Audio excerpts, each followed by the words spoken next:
이곳에 계신 도우리교회 모든 성도님들 환영하고 축복합니다. 무더운 날씨 속에 아버지께 온전한 예배함으로 나아갑니다. 이 시간 아버지께서 주시는 놀라우신 은혜가 함께하기를 소망합니다. 제 주변에는 예수님을 믿지 않는 지인이나 친구들이 좀 많이 있습니다. 우리가 이제 아무래도 대화를 많이 나누다 보면 각자가 삶 속에서 힘들고 어려웠던 문제들을 서로 많이 나누게 됩니다. 여러 가지 고민들도 공유하게 되고 나누는 과정 속에 보면 저는 자연스럽게 이제 저에 대한 신앙을 좀 얘기를 나누고 아무래도 이제 예수님에 대한 복음에 대한 얘기를 이 친구들에게 할 때가 있습니다. 저는 이제 이런 상황을 주님께서 자연스럽게 복음을 말할 수 있게 주님이 만드셨다라고 생각을 합니다. 주님은 예수님을 증거하게 하실 때 그것에 대해서 믿고 회심하고 이 모든 과정이 주님께서 그 시기와 때를 모두 주관하시고 함께 하시기 때문일 겁니다. 우리가 예전에는 길거리에서 예수님 믿으라고 이제 전도지를 이렇게 돌리잖아요. 그러면 이제 관심을 좀 보여서 뭔가 좀 깊은 대화를 나누기도 하고, 그래서 이제 교회에 인도되는 경우가 많이 있었는데, 지금은 뭐랄까 이런 전도지 돌리면 요즘은 그냥 별다른 반응도 없죠. 그리고 오히려 저 거부감을 드러내는 요즘은 그런 시대죠. 근데 아무래도 저희 부모님 세대 젊은 시절이죠. 지금 한 7, 80년대 될까요?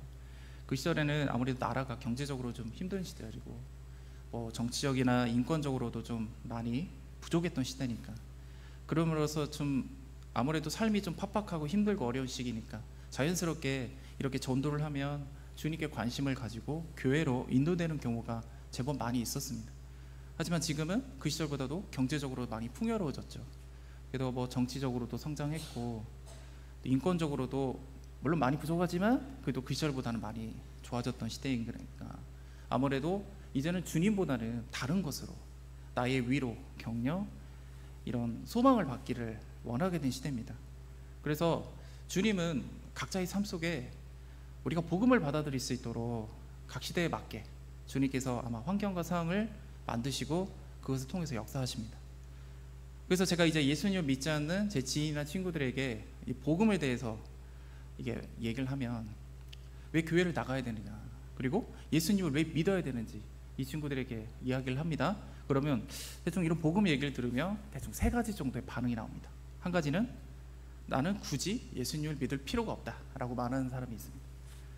그거는 교회가 좀 연약한 자들이 좀 다니는 데 아니냐, 그러면서 교회 사람들 보니까 좀 이기적인 것 같다, 너무 자기 중심적이다, 이렇게 말을 해요. 아무래도 요즘은 인터넷이 좀 발달돼서 교회에 조금 안 좋은 모습들을 많이 이렇게 드러냅니다.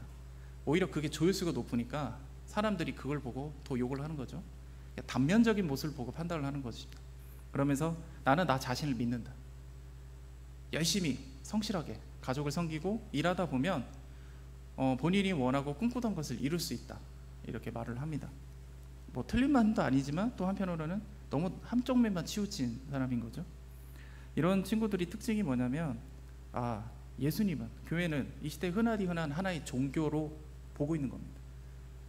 인생을 살아가면서 어떻게 잘 살아갈 수 있을까, 이런 지혜, 지식, 교리, 이런 걸로 우리 교회를 보고 있습니다.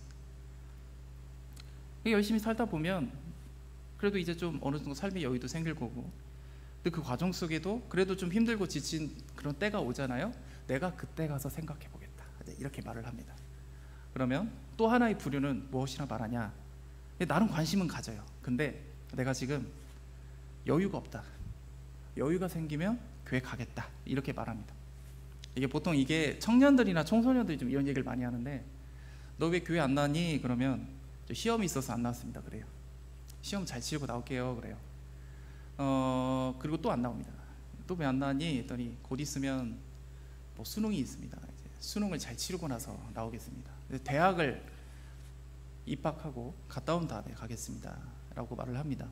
근데 대학을 가다 보면 대학의 문화가 절대로 그냥 억압돼 있던 고등학생 때 그래서 대학생 되면은 풀어져 버리죠. 말 그대로 절대 교회를 스스로가 나가기 힘든 상황이 되죠. 그리고 이제는 취업을 또 해야 돼요. 근데 취업 때문에 스펙을 쌓아야 됩니다. 그것 때문에 바쁘대요.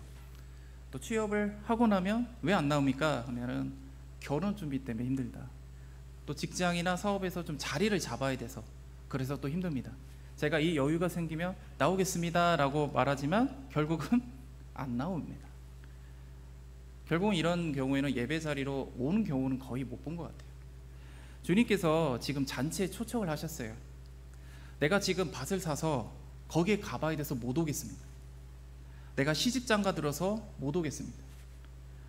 내가 지금 소를 샀기 때문에 확인을 해봐서 못 가겠습니다. 지금 이렇게 여러 가지 핑계를 대면서 잔치에 가지 않고 있는 그 어리석은 자들과 동일한 겁니다. 우리가 분명한 건 주님께서 분명 이런 사람들 마음속에 예배에 대한 갈망과 그 마음을 심겨 놓으셨다는 겁니다. 하지만 핑계대지 않고 곧바로 이거를 마음을 받을 때 바로 순종으로 나아가야 그 은혜가 있고 열매가 있는 겁니다. 그리고 또 하나 제 지인은 이렇게 또 말합니다. 예수님 믿는 거 보니까 죽기 전에 예수님 믿습니다. 저 회개합니다. 예수님이 하나님의 아들이십니다. 이렇게 고백하면 천국 가는 거 아니야? 라고 제게 예전에 그렇게 말한 적이 있어요. 그래서 저는 이렇게 대답을 했죠. 그런 꼼수의 마음을 주님께서 모르시겠냐? 하나님은 중심을 보고 동기를 보는 분인데 그런 마음으로 자기 인생을 맘 놓고 자기가 살고 싶은 대로 살다가 이제 노년이 되면 뭔가 이제 죽음이 좀 두려워지기 시작하죠. 내 천국과 지옥이 있다는데 내 이대로 살다가 지옥 가는 거 아니야? 근데 그때부터 교회 열심히 나가겠다 이겁니다. 근데 분명한 거는 우리가 원하는 때, 원하는 시간대에 예수님 믿습니다, 주님을 우리의 구원자이십니다 고백한다고 주님이 역사하시는 게 아니죠. 왠지 지금 교회를 가면은 왠지 손해인 것 같은 거예요. 그러니까 나중에 내가 조금 더 많은 것을 즐긴 다음에 나중에 교회 갈게. 왠지 지금 교회 가면 내가 하고 싶은 것들을 제약을 당할 것 같다, 이런 얘기를 하는 겁니다. 근데 분명한 건 다음 기회는 없을 수도 있다는 겁니다.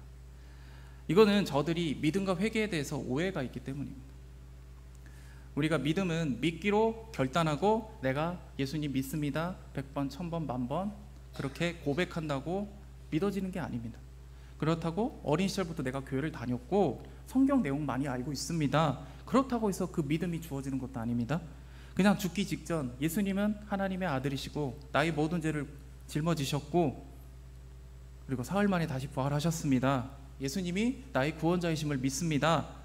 나의 죄를 용서해 주십시오 라고 이렇게 원하는 때, 내가 바라는 때 고백이 있다고 해서 구원의 믿음이 주어지는 것도 아닙니다. 믿음은 오직 하나님의 주권이고 은혜입니다. 주님께서 우리에게 예배의 마음을 주셨을 때 그것을 선택해서 나아가고 하나님의 때와 시기에 맞춰서 주님께서 거저주시는 선물인 겁니다. 그리고 그 믿음으로 우리는 구원을 받을 수 있는 겁니다. 결코 우리의 의와 노력이 아닌 것이죠. 과거에, 지금도 아마 그렇게 전도하실 텐데 사형리라는 전도법이 있어요. 요즘은 전도지로 이제 티슈, 물티슈 같은 거나 아니면 예전에는 저기 코로나 때는 뭐 그 마스크 같은 거를 이렇게 해서 나눠드리잖아요. 아니면 작은 한 장에다가 여러 가지 복음을 좀 간단하게 적어서 이렇게 드리기도 하고. 근데 과거에는 이 사형리라고 조그마한 책자 같은 게 있습니다. 그거를 나눠드리고 아니면은 기도원 협회라고 해서 예전에 작은 성경도 이렇게 나눠주던 때가 있었습니다. 이 사형리에 보면은 이 복음에 대한 내용을 간략하게 딱 정리를 해놨어요.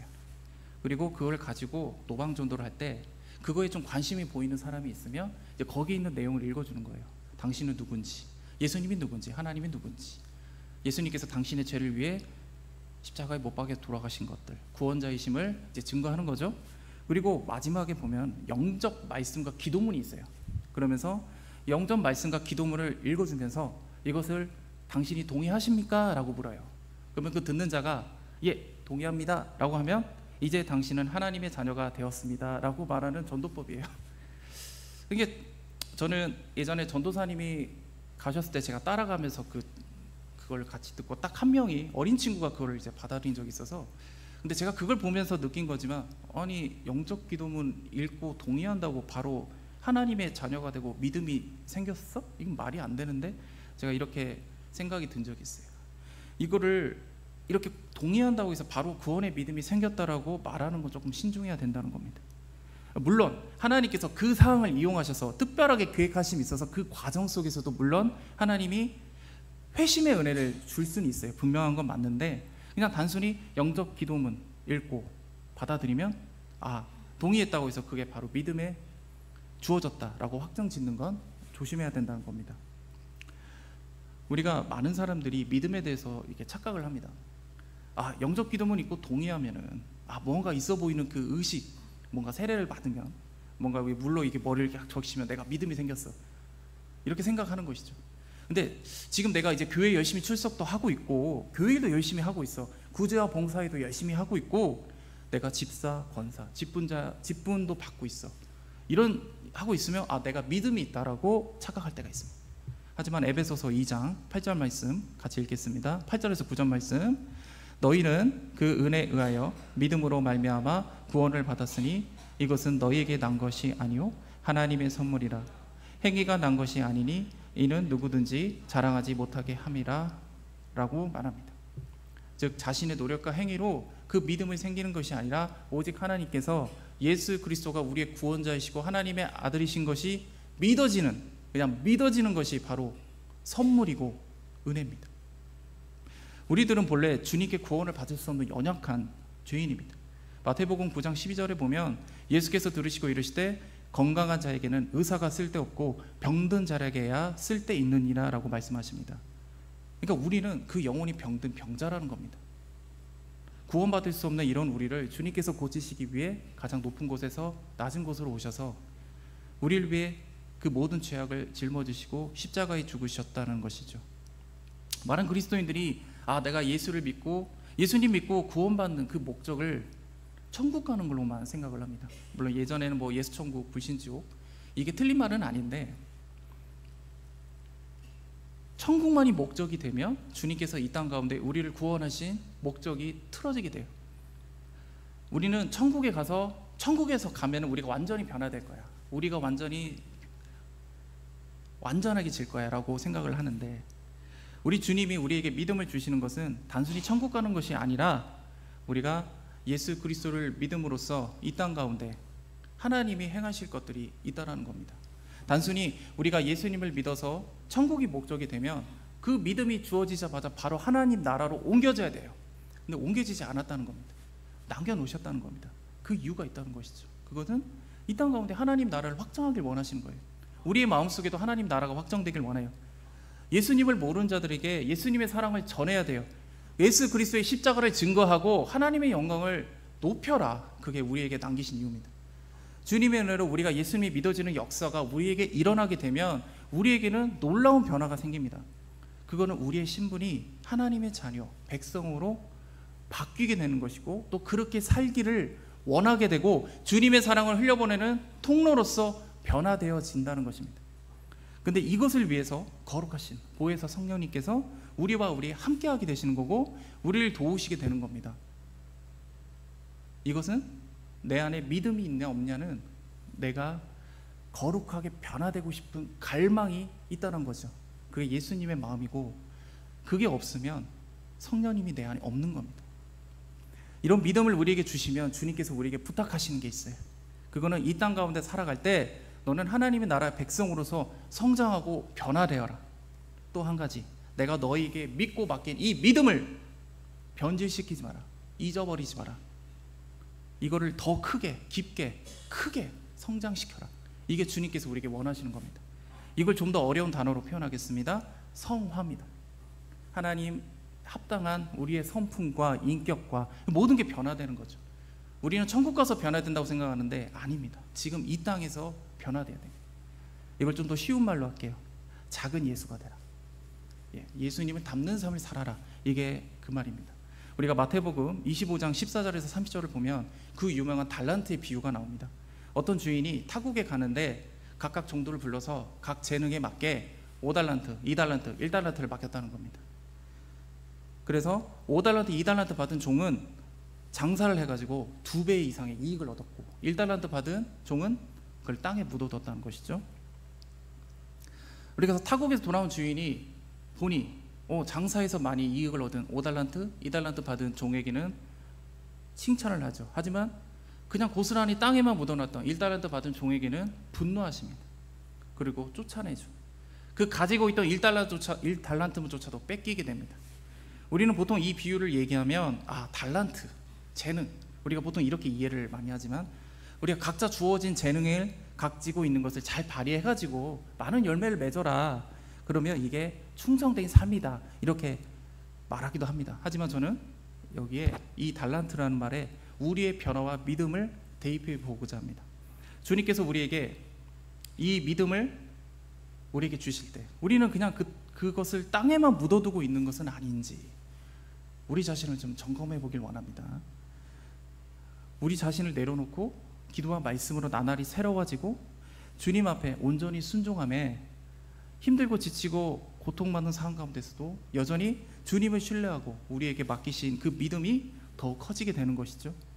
이 믿음이 커진 자들은 주님의 그 주인의 즐거움에 동참하는 자가 될 것이고, 그 믿음을 단순히 그냥 묻어두기만 하는 자는 주인의 그 책망을 받게 되는 겁니다. 이건 각자에게 주님께서 부어주시는 믿음의 분량이 있습니다. 우리가 받은 믿음 그대로만 땅에 묻는 게 아니라 매일 늘 우리 삶 속에 하나님께서 주신 연단의 시간, 고난의 시간을 이겨나가면서 그 믿음이 커지고 기도와 말씀으로 늘 자신을 채우면서 그렇게 믿음을 더 성장하고 크게 만들어야 하는 것이죠. 왜냐하면 우리 이 땅 가운데 하나님의 자녀 백성으로 살아가려면, 그 신분에 맞게 변화가 되려면 이 믿음이 더 굳세해져야 되고 주님의 영광의 자리에 그래야 우리가 동참할 수 있기 때문입니다.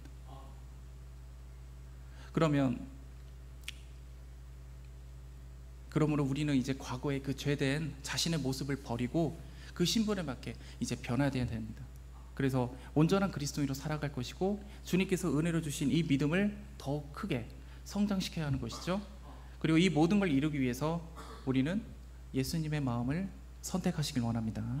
우리가 빌립보서 2장 5절 말씀 같이 읽겠습니다. 시작. 너희 안에 이 마음을 품으라. 곧 그리스도 예수의 마음이니. 아멘. 우리가 주님의 은혜로 믿음을 받은 그 자녀와 백성이 되었을 때 주님은 우리에게 변화된 삶과 믿음의 성장에 대한 갈망을 준다고 했습니다. 빌립보서 1장 6절에 보면 너희 안에 착한 일을 시작하시는 이가 그리스도 예수의 날까지 이루실 줄 우리는 확신하노라 라고 말씀합니다. 우리 안에 착한 일을 시작하시는 이, 바로 보혜사 성령께서 우리와 함께 하시고 우리에게 그 갈망의 마음과 열정을 주시고 그렇게 되어지도록 우리를 도와주신다는 겁니다. 근데 만일 이 같은 갈망이 없다면 우리는 주님을 향한 그 믿음이 없는 겁니다. 그럼 우리 안에 착한 일을 시작하시는 성령께서 함께하지 않는다는 것을 말합니다. 근데 문제는 우리가 예수님의 은혜로 구원을 받고 새롭게 되었는데 여전히 우리 안에는 연약한 죄의 본성이 그대로 남아있다는 겁니다. 그래서 우리 안에는 늘 이 두 가지의 마음이 싸우고 충돌이 되고 마음이 늘 편하지 않죠. 하나는 성령님이 주시는 거룩해지려는 갈망이고, 또 하나는 여전히 욕심과 욕망으로 가득 차 있어서 내 중심으로 이 땅 가운데 나의 만족을 채워주고 살아가길 바라는 연약한 죄의 본성입니다. 그것은 우리가 죄를 지었을 때 우리가 죄인이기 때문에 죄를 짓는 것이죠. 우리가 신은 인간을 만들었지만 인간은 신을 만들었다, 이런 말이 있어요. 인간이 그 욕망을 채워줄 존재로 종교를 만들었고 그 신을 만들었다는 겁니다. 그게 바로 우상이죠. 모세가 시내산에서 하나님의 말씀을 받았을 때 이스라엘 백성들은 모세를 기다리다가 지쳐서 이제 순간 두려움과 불안에 빠지는 거죠. 그래서 아론에게 우상을 요구합니다. 우리의 마음을 안정시켜줄 우상을 만들어달라. 근데 아론도 애굽의 바로 앞에서도 당당하게 그 모세의 말을 대신 전했던 그 아론조차도 지금 불평불만으로 폭동을 일으키려는 이스라엘 백성에게 두려움을 느껴서 순간 황금 송아지를 만드는 불순종을 하게 되죠. 그 황금 송아지를 여호와 하나님이라고 말합니다. 그래서 그들을 진정시키려고 했죠. 인간은 어리석어서 눈에 보이는 그리고 보여지는 그 형태와 증거를 찾습니다. 그래서 사람의 형상, 동식물의 모습, 아니면 자연을 형상한 모습을 본따서 우상을 만듭니다. 그리고 사람들의 욕망을 채워주기 위해서 돈이나 권력 아니면 아이돌 같이 사람들에게 떠받들어지고 관심받고 숭배받고 이런 모습을 통해 자신의 우상의 모습을 드러내기도 하죠. 하나님의 의보다 각자의 옳은 소견을 중심으로 자신의 의가 더 중요하고 옳다고 그 옳고 그름에 집착하는 것입니다. 우리가 창세기 3장 5절에서 보면 너희가 그것을 먹는 날에는 너희의 눈에 밝아져서 하나님과 같이 되어 선악을 알 줄 하나님이 아심이라 라고 말씀합니다. 우리가 이것이 에덴 동산에서 뱀이 하와를 유혹할 때 하던 말입니다. 선악과를 먹으면 너희의 눈이 밝아질 거야. 너희들은 하나님같이 될 거야. 하나님과 동일하게 될 거야 라고 말합니다. 이것은 우리 안에 있는 이 죄의 본성이 바로 하나님처럼 높아지려는 교만입니다. 우리 안에 있는 그 욕망과 야망의 동기가 바로 교만이라는 겁니다. 그래서 인간은 하늘 끝까지 탑을 쌓아서 그걸 바벨탑이라고 하죠. 세상 어디서든 이 탑을 보고 우리가 흩어지지 말자, 이곳으로 다 함께 모이자, 그 힘을 모으자. 그래서 이렇게 하나님처럼 높아지려고 했습니다. 그래서 우리는 뱀의 말에 귀를 기울이는 순간 인간의 영혼은 타락하게 됩니다. 우리 초대교회에 정말 목숨 걸고 말씀을 전하고 예수님을 증거했던 그 초대교회 그 교회들이 로마가 공교 이제 선포되면서 그때부터 교회들이 타락하기 시작하거든요. 거기에 있는 이제 주님의 말씀으로 자기를 높이기 시작한 겁니다. 뱀의 말에 따르게 된 것이죠. 하지만 예수님의 마음은 바로 교만함과 반대되는 마음이란 겁니다. 바로 낮아짐입니다. 우리가 빌립보서 2장 6절에서 7절 말씀 같이 읽겠습니다. 시작. 그는 근본 하나님의 본체시나 하나님과 동등됨을 취할 것으로 여기지 아니하시고 오히려 자기를 비워 종의 형체를 가지사 사람들과 같이 되셨고. 아멘. 우리가 앞서 인간은 눈에 보여지는 그 증거와 형태를 찾고 자신의 야망과 욕망을 투영해서 우상을 만든다고 했습니다. 근데 우리는 이미 하나님의 형체를 알고 있습니다. 그분은 바로 예수 그리스도입니다. 예수님은 가장 높은 곳에서 하나님과 동등한 분이셨지만 가장 낮은 곳, 그것도 종의 형체로 이 땅 가운데 오셨습니다. 이걸 케노시스라고 합니다. 예수 그리스도께서 자기를 낮추신다라는 뜻이죠. 물이 위에서 아래로, 물은 위에서 아래로 흘러가는 거지 아래에서 위로 올라가지는 않습니다. 이거는 하나님의 축복 또한 마찬가지입니다. 높은 곳에서 낮은 곳으로 흘러가는 건데 우리가 하나님과 동일하게 돼서 하늘 높이 탑을 쌓은 다음에 위로 올라가려는 그 인간의 본성으로는 그 은혜와 축복을 흘러갈 수가 없는 겁니다. 이게 축복이 이렇게 올라가진 않죠. 위에서 내려오는 것이죠. 우리 인간을 구원하시기 위해서 우리 죄를 짊어질 희생 제물이 필요했고, 그래서 예수님이 가장 높은 곳에서 가장 낮은 곳으로 내려오셨다는 겁니다. 만일 다른 구원의 방법이 있었으면 굳이 예수님이 내려오실 이유가 없겠죠. 근데 죄인의 상징인 십자가 외에는 다른 방법이 없었기 때문에 예수님이 내려오셔야만 했던 겁니다. 주님은 이렇게 우리를 콜링하시면 구원의 은혜를 베푸실 때 이제는 누구를 섬기게 하실 겁니다. 그래서 우리가 낮아지려는 예수님의 마음을 선택하지 않고는 결코 우리는 누구를 섬길 수가 없습니다. 우리가 이스라엘 백성이 왕을 요구할 때 다윗이 기름 부음을 받잖아요. 다윗이 기름 부음을 받는 그 선택받은 이유는 그의 얼굴에 나타나는 그 맑은 영성, 교만이 아닌 낮은 자의 모습이 있었기 때문인데, 소녀 다윗이 그 후에 악신이 들린 사울왕을 섬기기 위해서 왕궁으로 들어갑니다. 그 다윗은 목동 시절 그 외로움과 그 힘들고 외로운 걸 달래기 위해서 시편을 지었고 연주했던 그 비파가 그때 하나님께서 이렇게 사용하시는 것이죠. 근데 생각해 보십시오. 지금 다윗은 한참 영성이 충만하고 낮은 자의 모습이 있는데 자기 왕 자리에 집착을 하고 하나님께 불순종해서 지금 영적으로 좋지 않는 사울왕을 지금 주님이 섬기라고 지금 보내신 겁니다. 그러면 이런 사울왕을 섬기는데 다윗에게 무슨 유익이 있겠습니까? 그런데 주님은 다윗을 사울왕을 섬기게 함으로써 더 낮아지고 섬김의 모습으로 나아가게 하시는 겁니다.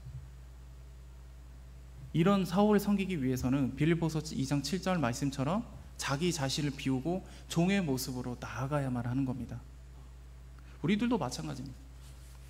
우리 주변에 보면 자주 충돌이 나고 불편한 관계가 있는 동료나 지체들이 있을 겁니다. 이분들 하나님께서 붙여놓으신 것을 믿으시길 원합니다. 우리가 주님께서 섬김을 통해서, 이분을 섬기기를 통해서 우리가 자신이 낮아지길 원하셔서 그런 겁니다. 내가 생각하는 이해의 폭을 더 크게 이해하셔서 받으셔야 됩니다. 우리가 내려놓는다, 우리 자신을 비운다, 이것은 내가 대접받는 것을 포기한다는 겁니다. 이거는 내가 비우지 않으면 할 수가 없어요. 우리 안에는 그들을 이해하고 섬기고자 하는 그 선한 예수님의 마음도 당연히 있죠. 근데 본인의 생각에는 이 사람 왜 이러지? 그런 생각과 같이 여러 가지 면에서 이제 충돌이 나죠. 그러면 그 사람들은 이제 그걸 피하고 관계를 맺고 싶지 않은 그 자신의 마음 또한 같이 존재합니다. 근데 대부분의 사람들은 이 섬김의 마음이 예수님의 마음을 선택하는 것보다 피하고 싶은 자신의 마음을 선택을 주로 합니다. 왜냐? 예수님을 마음을 선택을 하면 그걸로 인해 자기가 수고로워야 되고 스트레스를 받아야 되고 힘들어야 되고 인내해야 되고 할 게 너무 많아요. 그래서 재밌는 거는 이 사람을 피하거나 아니면 아예 그냥 다른 교회까지 가면데 보니까 거기에 또 그 비슷한 사람이 또 있다더라, 이런 얘기가 참 유명하죠. 즉 어디를 가든 본인과 충돌이 나는 사람이 있다면 그 사람 탓을 하기보다 내가 먼저 내 자신을 종처럼 낮아지고 온전히 비우고 온전히 섬기시길 원합니다.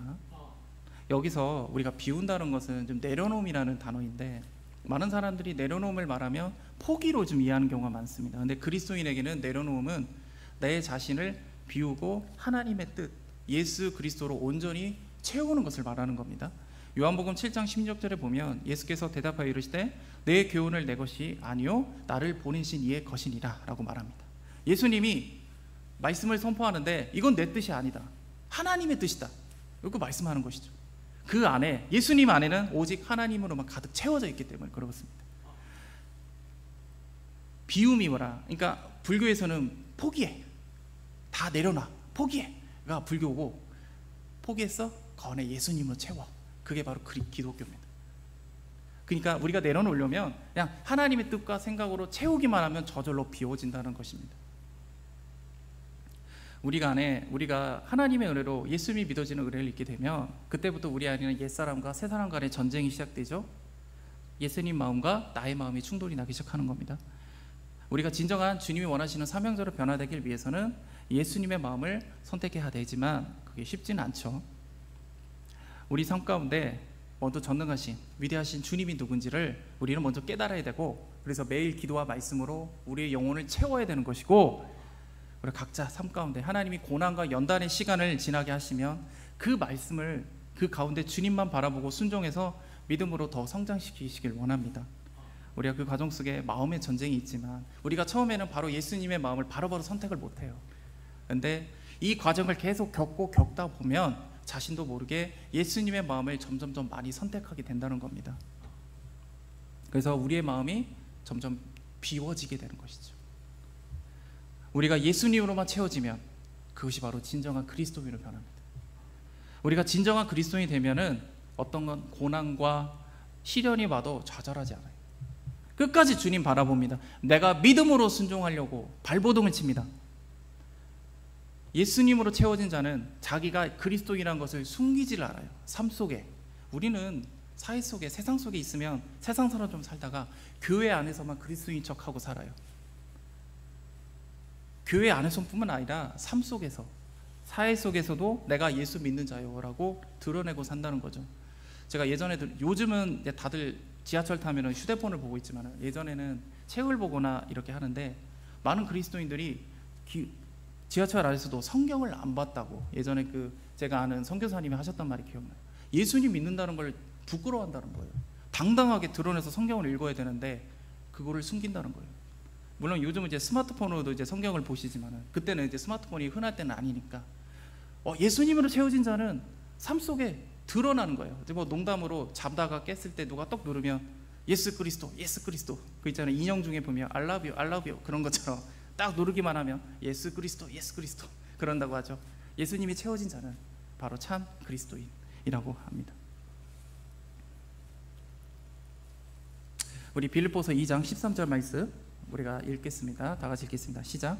너희 안에 행하시는 이는 하나님이시니 자기의 기쁘신 뜻을 위하여 너희에게 소원을 두고 행하시다니. 아멘. 말씀으로 마지막으로, 우리 교회는 믿음의 공동체입니다. 그래서 오늘 주시는 말씀 속에 보면 너희 안에, 그리고 너희 안에서 라는 것을 유난히 강조하죠. 이 말씀들은 우리에게 주시는 말이기도 하지만 우리 공동체 안에서도 주시는 말씀입니다. 우리가 하나님의 은혜로 서로 관계를 맺고 함께하는 이 공동체, 그러니까 우리가 주님과의 관계를 맺는, 우리 주님과의도 관계는 되고 우리끼리 함께해서도 서로 관계를 맺는 하나의 공동체입니다. 근데 우리가 관계를 맺는다는 것은 그 처지를 이해한다는 겁니다. 그 들고 있는 짐을 같이 메고 간다라는 것을 의미합니다. 그 말은 즉슨 뭐냐, 공동체 안에서 각각의 지체와 동료를 이해한다는 것이고 하나님 안에서의 관계 안에 하나님의 말씀, 하나님의 마음을 이해한다는 것을 의미합니다. 지금 빌립보 교회는 믿음의 공동체로서는 겉으로 칭찬받고 있는 교회이긴 한데 속에서 보니까 갈등이 있다는 겁니다. 그리고 분열의 모습도 있었다는 것이죠. 지금 그래서 사울이 다급하게 편지를 보낸 거예요. 그리스도인이라면 이런 삶을 살아야 된다.